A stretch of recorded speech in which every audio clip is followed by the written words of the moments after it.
అంటారే. అవును. యా సరే, ఏంటి హరిరామ జోగయ్య గారు మరొకసారి లేఖ అస్త్రం ఆయన సర్వే ఒకటి ఇచ్చారు, టీడీపీకి 100 సీట్లట. ఇంకోటి అండి, వాళ్ళకు ఉంది 1% ఓట్లు, వాళ్ళ అభ్యర్థులు కూడా తక్కువ. దానికి సంబంధించి కూడా ఆయన పొలిటికల్గా కూడా కమిట్ కాలేదు. అవును. ఇప్పుడు కొంతమంది హెడ్డింగ్లు పెడతారండి, జగన్ జైలుకు పంపుతామని అన్నట్టు. అనను ఎందుకండి పెట్టుకోవటం?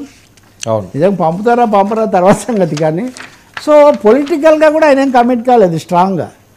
హరిరామ జోగయ్య గారు లెటర్ సారాంశం ఏంటంటే టీడీపీకి 100 సీట్లట, జనసేనకు 16 సీట్లట, బీజేపీకి 5 స్థానాలట సొంతం చేసుకుంటున్నాయన్నది ఈయన జ్యోతిష్యం చెప్పారు.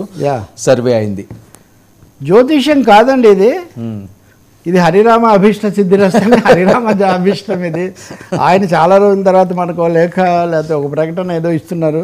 ఇది ఎంత కాకపోతే ఇది ఏంట, వివిధ ప్రాంతాల నుండి కాపు బలిజ సంక్షేమ సేనకు వస్తున్న సమాచారం మేరకు ఇది. సో వివిధ ప్రాంతాల నుంచి కాపు బలిజ సంక్షేమ సేనకు వస్తున్న సమాచారం అంటే ఇది. అంటే ఇది సంపూర్ణ సమాచారం అయిండొచ్చు, కాకపోయి నేను సర్వే అని కానీ ఇంకోటి తనకు వస్తున్నదని చెప్పడం లేదు. సో 100 సీట్లు 16 సీట్లు, కానీ మీరు నెక్స్ట్ లైన్ మీరు ముఖ్యమైనది, మొదటి లైన్ కాదు. మొదట చంద్రబాబు నాయుడు నాయకత్వం అంట, పవన్ కళ్యాణ్ 2వ స్థానం అంట.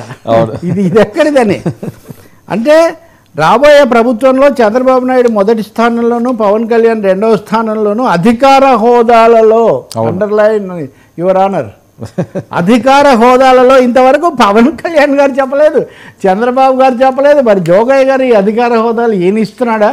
ఈయన ఏమన్నా చైర్మన్గా ఉండబోతున్నాడా సోనియా గాంధీ ఉన్నట్టు? లేకపోతే ఇంతకుముందు పొత్తు పార్టీలుగా అంతే కదా, పొత్తు పార్టీలకు ఎన్డీఏ చైర్మన్గా హరిరామ జోగయ్యని ఏమైనా అపాయింట్ చేద్దామని ఏమైనా తీర్మానం చేశారా? నాకు తెలిసి చంద్రబాబుకి అటువంటి ఆలోచన లేదు, అటువంటి ప్రకటన చేయలేదు. ఈరోజు మీరు తర్వాత చర్చిస్తారు కదా, ఎట్లా వాళ్ళ అన్నయ్య ప్రకటన చేశాడు, అందులో కూడా అటువంటి సూచన ఏమీ లేదు. మరి ఎందుకండి లేనిపోని చెప్పి మనం ఓటర్లను లేదా పార్టీలను జన సైనికులను మరీ ముఖ్యంగా మళ్ళీ రేపు పొద్దు నుంచి మళ్ళీ దీని మీద చర్చ, నాలాంటి వాడు ఏదైనా సూటిగా చెప్తే మళ్ళీ అదొక బాధ. ఆయన అనంతాన్ని ఎందుకు చర్చ వచ్చిందా? ఇప్పటివరకు పవన్ కళ్యాణ్ చంద్రబాబు నాయుడు డజన్ల సభల్లో మాట్లాడారు కదండి, నిన్న కూడా మాట్లాడారు. ఏ సభలో అయినా నేను ప్రభుత్వంలో 2వ స్థానంలో ఉండబోతున్నానని పవన్ కళ్యాణ్ ఎక్కడని చెప్పారా? అసలు అది ముఖ్యమే కాదంటున్నాడు ఆయన. చంద్రబాబు నాయుడు అనుభవజ్ఞుడు, ఆయన ముఖ్యమంత్రి అయితే మన రాష్ట్రానికి మేలు జరుగుతుంది, నేను అందుకోసమే పనిచేస్తున్నాను, నా సర్వశక్తులు దానికోసం ధారవస్తున్నాను అని ఒకటే మాట మోదీ గారికి అయితే మరీ అభివందనం అన్నట్టుగా పాదాభివందనం కూడా చేస్తున్నారు. కాబట్టి కొంచెం విచిత్రంగా ఉంది. హరిరామ జోగయ్య ఒక విధంగా చెప్పాలంటే వర్మ సార్, ఈరోజు మీరు social media, YCP social media చూడండి, తెలుగుదేశం వాళ్ళు చేతులు ఎత్తేసారు అని పెట్టారు.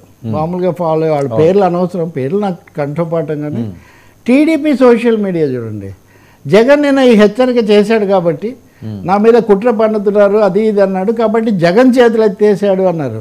ఇద్దరు చేతులు ఎత్తేసారా అని ఒక సందేహం కలుగుతుంటే ఈయన ఈ ప్రకటన ద్వారా వాళ్ళకేదో బూస్ట్ ఇవ్వడానికి ఒక ప్రయత్నం చేస్తున్నట్టుగా మటుకు జస్ట్ 4 లైన్ల ప్రకటన.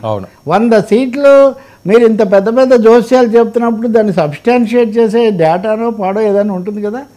సో ఎలాగో ఒకటి రాస్తే వర్మ గారు చర్చకు పెడతారు అని ఒక హోప్తో పంపించడం తప్ప రాజకీయం చాలా, మీరు ఇందాక మొదట చెప్పినట్టు చాలా టైట్గా టెన్షన్గా నడుస్తుందనడానికి ఇది నిదర్శనం. తమ క్యాంపుకు షాగింగ్ మొరేల్ను బూస్ట్ చేయడానికి కొంత అవసరం అనే ఒక దీంతో వచ్చినట్టుగా ఉంది. ఓకే సార్, నిజంగా అయితే ఓకే, అయితే వెల్కమ్ చేస్తాం, ఏముంది వాళ్ళకి అవగాహనకు వస్తే మనకేంటి. సరే, ఈ అంశం ఇలా నడుస్తుంటే మహాసేన్ రాజేష్ మళ్ళీ ఎంట్రీ ఇచ్చాడు. ఆయన ఒక ట్వీట్ చేస్తా జనసేనకు మద్దతు ఆయన